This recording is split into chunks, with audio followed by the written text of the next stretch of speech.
നീ എന്താടാ വന്നിട്ട് എന്നെ വിളിക്കുക പോലും ചെയ്യാതെ? നീ എന്താടാ ഒന്നും മിണ്ടാതെ? ഒന്നുമില്ല ഫാദർ. ഓ, എന്തെങ്കിലും കാര്യമുള്ളപ്പോഴാണല്ലോ ഒന്നുമില്ല എന്ന് എന്റെ മറുപടി. കാര്യം എന്താടാ? ഞാനിപ്പോൾ വഴിയിൽ വെച്ച് യദുവിനെ യാമിയും കണ്ടായിരുന്നു. ഞാൻ യദുവിനോട് സംസാരിച്ചതിന് യാമി വെറുതെ ബഹളം വെച്ചു. ആ കുട്ടി എന്നോട് സംസാരിച്ചത് എത്ര വൈരാഗ്യത്തോടെയാണെന്നറിയോ ഫാദർ?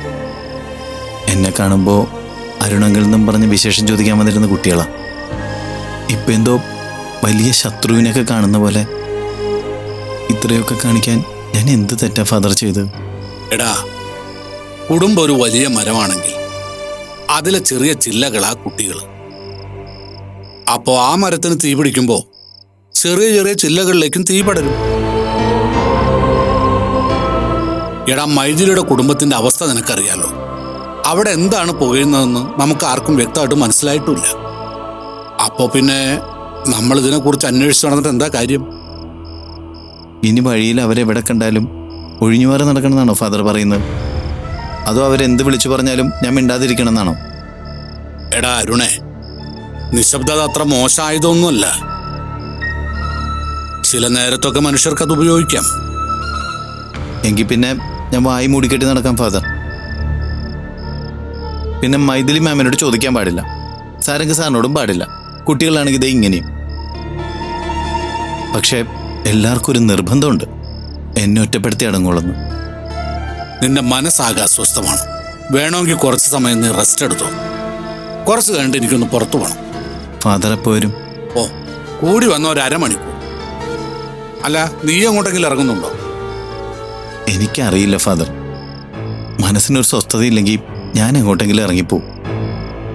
ആരുമില്ലാത്തവരടുത്ത് പോയി കുറച്ചേരം ഇരിക്കുമെങ്കിലും ചെയ്യാമല്ലോ. ആ, എന്തിനാടാ ഉള്ള വിഷമത്തിന് കനം കൂട്ടുന്നത്? ആ, ഒരു കാര്യം ചെയ്യും, ഞാൻ എങ്ങും പോകുന്നില്ല. വേണ്ട ഫാദർ, പോയിട്ടോ. ഏയ്, നിന്നെ ഈ അവസ്ഥയിൽ തനിച്ചുവിടാനൊന്നും പറ്റില്ല. വലുതായപ്പോ നീ മാറിയിട്ടുണ്ടാവുന്ന കരുതിയ ഞാനാ വിട്ടി. ആ, ഒരു കാര്യം ചെയ്യും, നമുക്ക് ഉച്ചയ്ക്ക് കഴിക്കാനുള്ള എന്തെങ്കിലും ഉണ്ടാക്കാം. അതങ്ങനെ തട്ടിയും മുട്ടിയൊക്കെ നിൽക്കുമ്പോ ഈ വിഷമൊക്കെ മനസ്സിൽ നിന്ന് അലിഞ്ഞു പോവടാ. വാടാ. എടാ, വരാനല്ലേ പറഞ്ഞത്? ഞാൻ ഇനി അടുക്കളയിൽ വന്ന് നിൽക്കുമ്പോൾ ഫാദറിന് അതൊരു ശല്യവും.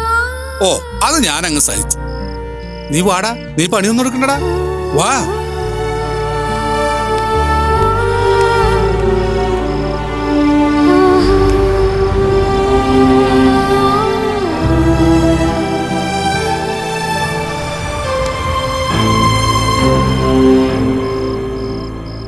ഇതെന്തിനാ ഇപ്പൊ വീണ്ടും ഒരു ചർച്ച? ഞാൻ ഈ കാര്യം ജഗന്നാഥനോട് ചോദിച്ചു.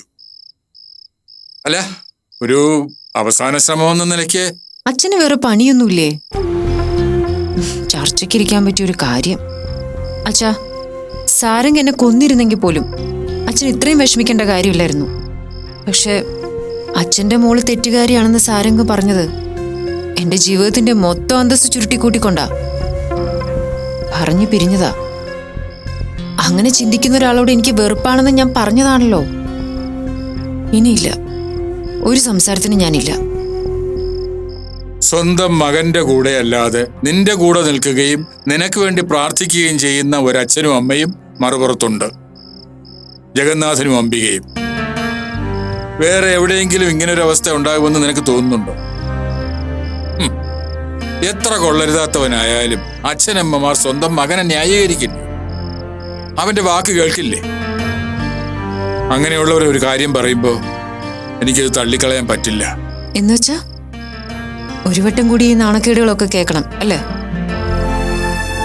ഇനി ഒരിക്കലില്ല. ഇത് അവസാനത്തെയാ. പൊട്ടിപ്പോയ ചില്ലുപാത്രം പോലെ കിടക്കുക. തൽക്കാലം എന്തെങ്കിലും പശ വെച്ച് ഒട്ടിച്ചാലും അതിനി പഴയ പോലെയൊന്നും ആവാൻ പറ്റില്ല.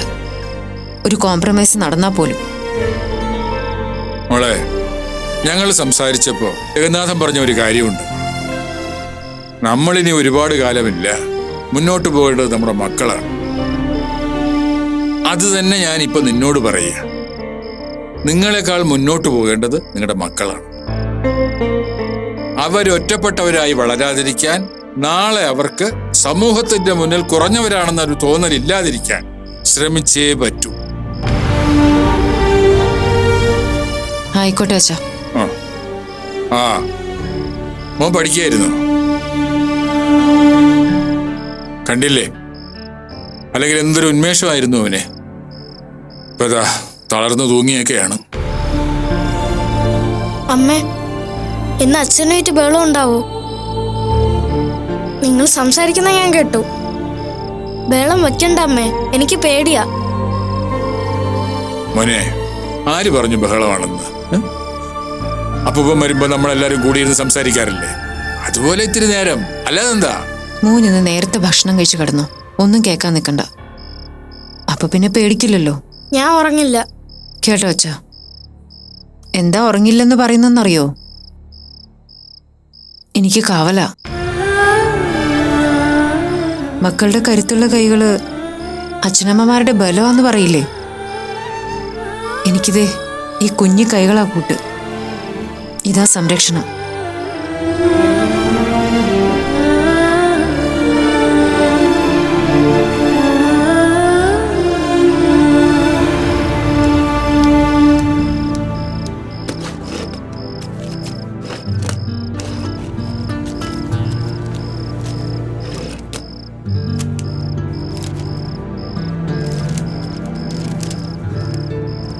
എന്തായാലും എന്റെ കല്യാണത്തിന് വേണ്ടി ലീവ് എടുക്കുന്ന കാര്യമൊന്നും നീ ഇപ്പോഴേ ചിന്തിക്കണ്ട. അത് നടക്കാനുള്ള സാധ്യത കുറവാ.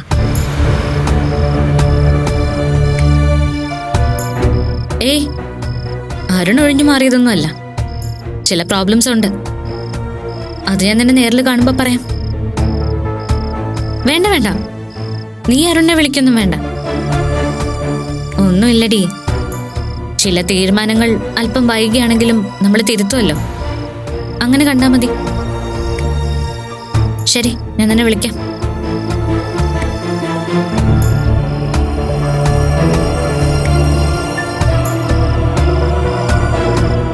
എന്താച്ചാ? ഷെൽഫിൽ ഞാൻ എന്റെ പാസ്ബുക്ക് വെച്ചിരുന്നു, നോക്കിയിട്ട് കണ്ടില്ല. ആ, അത് ഞാൻ അച്ഛന്റെ റൂമിലെ മേശയിൽ വെച്ചിട്ടുണ്ടല്ലോ. ആരോടാ നീ ഇപ്പൊ ഫോണിൽ സംസാരിച്ചത്? അത് കാവ്യ. അച്ഛനറിയാം അവളെ. അതെനിക്കറിയാം. അറിയാത്ത നീ പറഞ്ഞ കാര്യമാണ്. വിവാഹത്തിന് സാധ്യത കുറവുണ്ടെന്ന് മറ്റൊരാൾ വിളിച്ചു പറയണമെങ്കിൽ അത് നിന്റെ മനസ്സിൽ തീരുമാനം ആയെന്നാണോ ഞാൻ മനസ്സിലാക്കേണ്ടത്? ഞാൻ മുമ്പ് അച്ഛനോടൊരു കാര്യം പറഞ്ഞത് ഓർക്കുന്നുണ്ടോ? എനിക്കൊരു ആസ്ട്രോനോട്ട് ആകണം, ബഹിരാകാശത്ത് പോകണമെന്നൊക്കെ. അപ്പൊ എന്നോട് അച്ഛൻ പറഞ്ഞത്, ചില കാര്യങ്ങളോട് ആഗ്രഹം തോന്നിയ സാഹചര്യങ്ങൾ വേണ്ടെന്ന് വെക്കാൻ പറഞ്ഞ അത് ചെയ്യണമെന്നല്ലേ. ജീവിതത്തിൽ എല്ലാ കാര്യവും അങ്ങനെ തന്നെയല്ലേ. നീ എന്നെ കൊല്ലാക്കൊല്ല ചെയ്യരുത്. അമ്മയില്ലാതെ വളരുന്ന കുഞ്ഞിന് ആ ഒരു സഹതാപം കിട്ടും. വളർന്നു വരുമ്പോൾ ആ കുഞ്ഞിന്റെ ഭാഗത്തുനിന്ന് എന്തെങ്കിലും തെറ്റുവന്നാൽ അമ്മയില്ലാതെ വളർന്ന കുട്ടിയല്ലേ എന്ന സെന്റിമെന്റ്സ് അപ്പോഴും നിലനിൽക്കും. പക്ഷേ അപ്പോഴും എല്ലാവർക്കും കുറ്റപ്പെടുത്താൻ ഒരാളെ ഉണ്ടാവും, അച്ഛൻ. നമ്മുടെ കാര്യത്തിൽ അത് തന്നെയാണ് സംഭവിക്കുക. അതിന് അച്ഛനൊരു തെറ്റും ചെയ്തിട്ടില്ലല്ലോ, പിന്നെന്തിന് അച്ഛനെ കുറ്റപ്പെടുത്തണം? എനിക്ക് നെറ്റിയിൽ എഴുതി ഒട്ടിച്ചെടുക്കാൻ പറ്റില്ലല്ലോ സ്നേഹ. ഒരു കാര്യം നീ മനസ്സിലായിക്കോ, മിനിറ്റിന് നിന്റെ നിറം മാറുമ്പോൾ അതിനോട് പൊരുത്തപ്പെടാൻ ഞാൻ ഒരുപാട് ബുദ്ധിമുട്ടുന്നുണ്ട്. എന്നെ നീ മനസ്സിലാക്കിയിട്ടില്ല എന്നൊന്നും ഞാൻ പറയില്ല. പക്ഷേ ഇപ്പൊ എന്റെ അവസ്ഥ മനസ്സിലാക്കാൻ നീ ശ്രമിക്കുന്നില്ല, അത് സത്യമാണ്. അതിന് അച്ഛൻ നല്ല വേദനയുണ്ട്.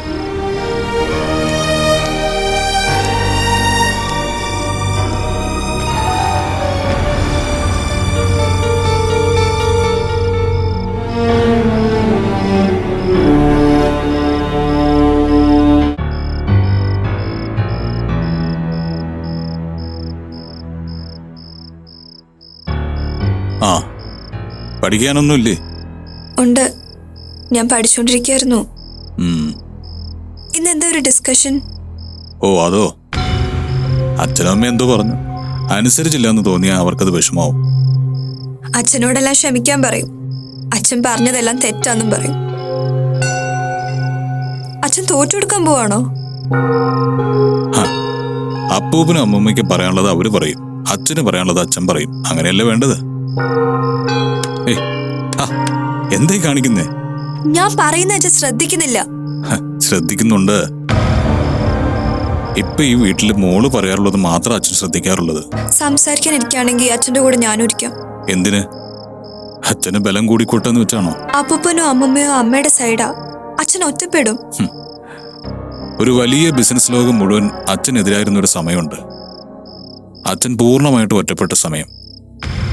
ഇപ്പൊ അവരെ കൊണ്ട് മുഴുവൻ അച്ഛനെ അംഗീകരിപ്പിച്ചു. സാറിങ്ങിനോട് മത്സരിക്കാൻ പറ്റില്ല എന്ന് ബോധ്യപ്പെടുത്തി കൊടുത്തു. പിന്നെന്താ എന്റെ കുട്ടിക്ക് സംശയം?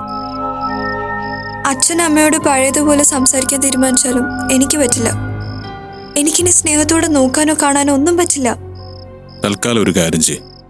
ഇന്നത്തെ സംസാരത്തെക്കുറിച്ച് എന്റെ കുട്ടി കൂടുതൽ ടെൻഷൻ എടുക്കണ്ട. ഇത് ജസ്റ്റ് ഫോർമൽ മീറ്റിംഗ്. 5 മിനിറ്റ് പോലും നീണ്ടുപോകുന്ന ഉറപ്പില്ല. അതങ്ങ് അവസാനിക്കും. അച്ഛൻ മോളോട് സംസാരിച്ച കാര്യങ്ങളിലും ഒരു മാറ്റമില്ല. അച്ഛൻ വാക്ക് പറയല്ലേ എന്റെ കുട്ടിയോട്. അച്ഛനമ്മ കുറ്റം പറയുന്ന കേൾക്കുമ്പോ എനിക്ക് വെറുപ്പാ. റിലാക്സ്. ഇങ്ങനെയൊന്നും പെട്ടെന്ന് പ്രതികരിച്ചുകൂടാ. അച്ഛന്റെ പുലിക്കുട്ടിയല്ലേ മോള്.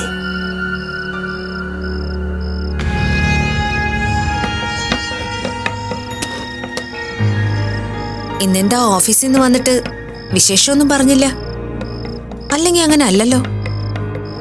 വന്ന് കേറിയപ്പോ തന്നെ 2 കോള് താൻ കണ്ടില്ലേ? 1.5 മണിക്കൂറാ പോയി കിട്ടിയത്. അത് കഴിഞ്ഞില്ലേ? ഇനി പറ. ഇന്ന് ഓഫീസില് പ്രത്യേകിച്ച് എന്താ? ആ, ഞാൻ പറഞ്ഞില്ലേ, ആ വൃന്ദ, ആ കുട്ടിയുടെ ബർത്ത്ഡേ ആയിരുന്നു. അതിന്റെ ചെറിയ സെലിബ്രേഷനൊക്കെ ഉണ്ടായിരുന്നു.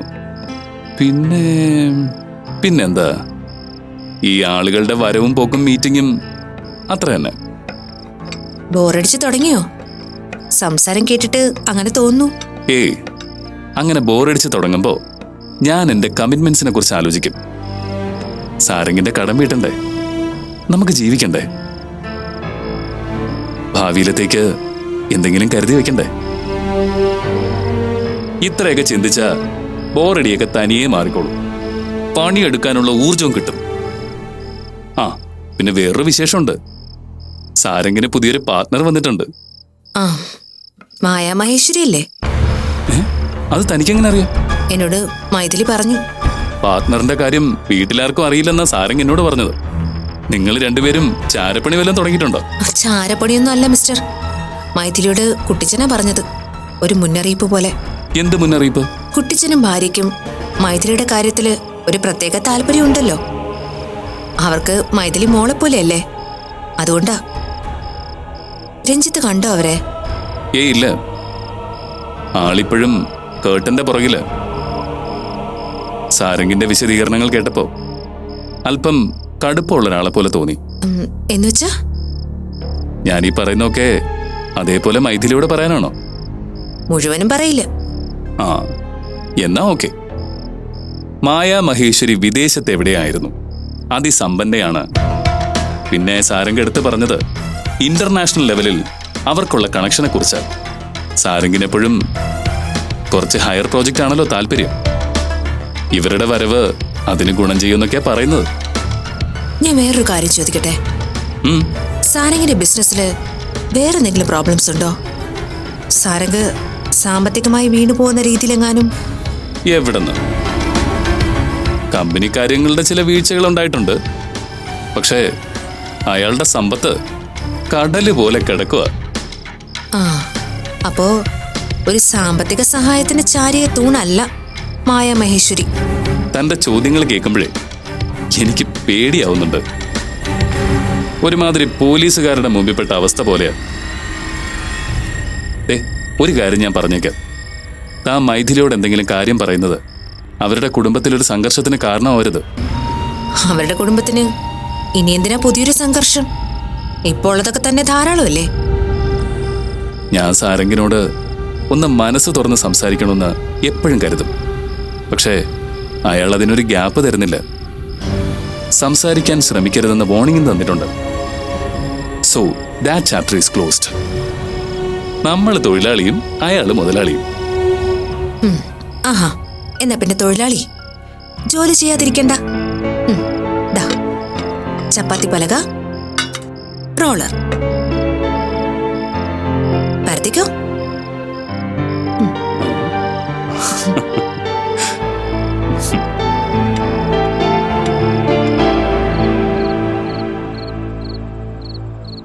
സാരംഗിനോടും മൈഥിലിയോടും അച്ഛനമ്മമാർ എന്ന നിലയ്ക്ക് ഞങ്ങൾക്ക് ചിലത് സംസാരിക്കാനുണ്ട്. ഒരുമിച്ച് ജീവിക്കില്ലെന്നും പരസ്പരം ഒരു തരത്തിലും പൊറുക്കാൻ പറ്റില്ലെന്നും നിങ്ങൾ പറഞ്ഞു. അത് അതുപോലെ അനുവദിച്ചു തരാൻ ഞങ്ങൾക്ക് പറ്റില്ല. ഗംഗാധരേട്ടന് ഒറ്റ മകളേ ഉള്ളൂ, ഞങ്ങൾക്കൊറ്റ മകനും. ഞങ്ങളുടെ ജീവിതവും സ്വപ്നവും നിങ്ങളെ ചുറ്റിപ്പറ്റി മാത്രമാ. നിങ്ങൾ പറഞ്ഞതൊക്കെ നിങ്ങൾ മറന്നു കളയണം. നിങ്ങൾ പഴയതുപോലെ ഒന്നിച്ച് ജീവിക്കണം. ഗംഗാധരൻ പറയൂ. ഇങ്ങനെ ഒരു ചർച്ചയിൽ ഇരിക്കണമെന്ന് നിങ്ങൾ രണ്ടുപേരും നിർബന്ധമായി പറഞ്ഞു. ഞാനിരുന്നു. ഇനി ഇവർക്ക് രണ്ടുപേർക്കും സ്വീകാര്യമാവുന്ന രീതിയിൽ എന്തെങ്കിലും അഭിപ്രായം നിങ്ങളുടെ മനസ്സിലുണ്ടെങ്കിൽ പറഞ്ഞോളൂ, ഞാനതിന്റെ കൂടെ ഉണ്ടാവും. സാരംഗേ, വെറുതെ സംശയിക്കുന്ന കാര്യമാണെങ്കിൽ പോലും ഡോക്ടർ അരുണാണല്ലോ ഈ കുടുംബത്തിലെ ഇപ്പോഴത്തെ വിഷയം. അച്ഛാ, നമ്മൾ സംസാരിക്കുന്നത് നമ്മുടെ കുടുംബകാര്യ. അതിലേക്ക് അരുണിനെ വലിച്ചയക്കണ്ട. അച്ഛൻ പറഞ്ഞു തീർക്കട്ടെ മോളെ. മോളെ മൈഥിലി, ചില വാശികൾക്ക് ചില സമയങ്ങളിൽ നമ്മൾ കീഴടങ്ങി കൊടുക്കണം. എന്നാലേ നമ്മളുണ്ടാവും. നമ്മൾ ഉണ്ടായി കഴിഞ്ഞ ശേഷമേ നമ്മുടെ ചിന്തകൾ നമുക്ക് നടത്തിയെടുക്കാൻ പറ്റൂ. ശരിയാണ്, സാരംഗ ബിസിനസ് ലോകത്തെ വമ്പനാണ്, നീ നിന്റെ തൊഴിലിലും. പക്ഷേ നിങ്ങളെക്കുറിച്ച് സംസാരിക്കുന്ന ഒരാൾക്ക് നിങ്ങളുടെ കുറവുകളായിട്ട് കുടുംബത്തെ എടുത്ത് ഉയർത്തിപ്പിടിക്കാനുള്ള അവസരം കൊടുക്കരുത്. അരുണുമായിട്ട് ഇനി വലിയ ചങ്ങാത്തം വേണ്ട. അതിവിടെ ആയാലും ഹോസ്പിറ്റലായാലും. കാര്യങ്ങൾ ഇങ്ങനെ പറഞ്ഞു തീർക്കാനാണ് ശ്രമമെങ്കിൽ എനിക്കും ചിലത് പറയാനുണ്ട്. കൂടെ ജീവിക്കുന്ന ഒരാളെ സംശയിക്കുക എന്ന് പറയുന്നത് അല്ല, അതിപ്പോ ഒരു പ്രത്യേക വ്യക്തിയെ കേന്ദ്രീകരിച്ചാവണമെന്നില്ലല്ലോ. സംശയിച്ചു തുടങ്ങിയെന്നതിന്റെ അർത്ഥം അയാളുടെ ആത്മാർത്ഥതയിൽ വിശ്വാസമില്ലാതായി എന്നല്ലേ.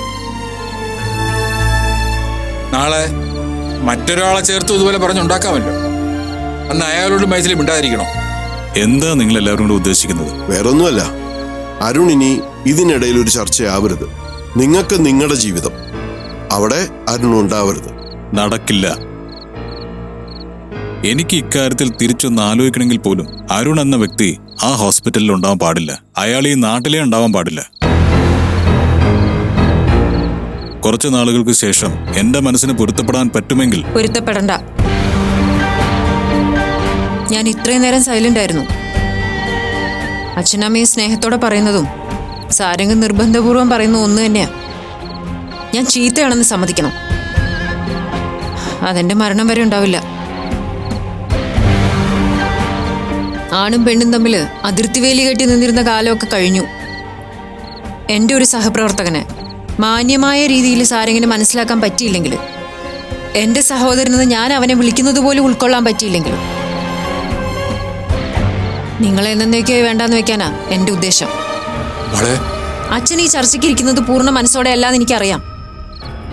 അച്ഛൻ്റെ മോളെ വിശ്വസിക്കാം. അങ്ങനെ എന്തെങ്കിലും ഒരു തെറ്റ് ചെയ്യണമെന്ന് എനിക്ക് തോന്നിയാ പിന്നെ മൈഥിലി ഇല്ല.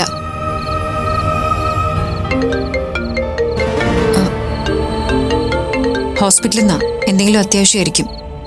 ഹലോ.